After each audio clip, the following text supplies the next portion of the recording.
আসসালামু আলাইকুম।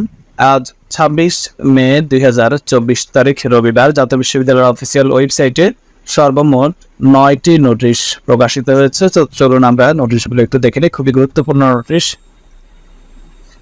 সংশ্লিষ্ট সকলকে জানানো যাচ্ছে যে জাতীয় বিশ্ববিদ্যালয়ের পরীক্ষা সংক্রান্ত অথবা যে কোনো তথ্যের জন্য www.nu.ac.bd ওয়েবসাইটে প্রকাশিত বিজ্ঞপ্তির অনুসরণ করার জন্য অনুরোধ করা হলো। আপনাদের সহযোগিতা একান্তভাবে কাম্য। অর্থাৎ অনেকে ফেসবুকে বিভ্রান্তিমূলক নোটিশ এগুলো এডিট করে ছড়ায়। তা বলা হয়েছে যে অফিসিয়াল ওয়েবসাইট ভিজিট করার জন্য আপনার যদি কোনো নোটিশ চোখে পড়ে সাথে সাথে এই ওয়েবসাইটে ভিজিট করবেন। 2022 সালের BSc honours in electronics and communication engineering ECE part 2 চতুর্থ সেমিস্টারের ব্যবহারিক ও মৌখিক পরীক্ষার বিজ্ঞপ্তি 27 মে থেকে 6 জুন পর্যন্ত। 2023 সালের BSc honours in aeronautical and aviation science প্রথম বর্ষ প্রথম সেমিস্টার পরীক্ষার কেন্দ্র তালিকা। পরীক্ষার রুটিন।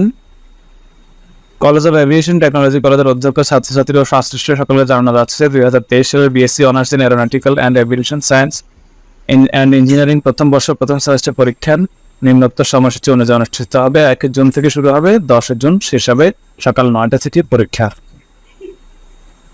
2022 সালের BSc honours in computer science and engineering CSE চতুর্থ বর্ষ অষ্টম সেমিস্টার পরীক্ষার আবেদন ফর্ম ফিল আপ 27 মে থেকে শুরু হবে, 8 জুন শেষ হবে।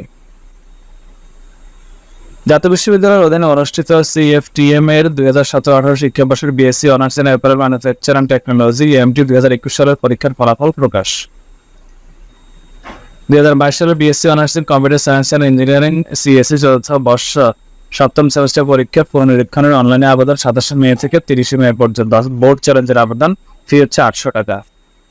2022 সালে বিবিএ প্রফেশনাল চতুর্থ বর্ষ সপ্তম সেমিস্টার পরীক্ষার ফলাফল পুনরীক্ষণের আবেদন 27 মে থেকে 3 জুন পর্যন্ত।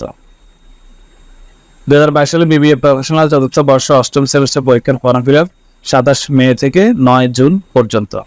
এই ছিল আজকের তথ্য। পরবর্তীতে আবার নতুন কোনো নোটিশ পেলে আপনাদেরকে ভিডিওর মাধ্যমে জানিয়ে দেবো। সবাই ভালো থাকবেন। আল্লাহ হাফিজ।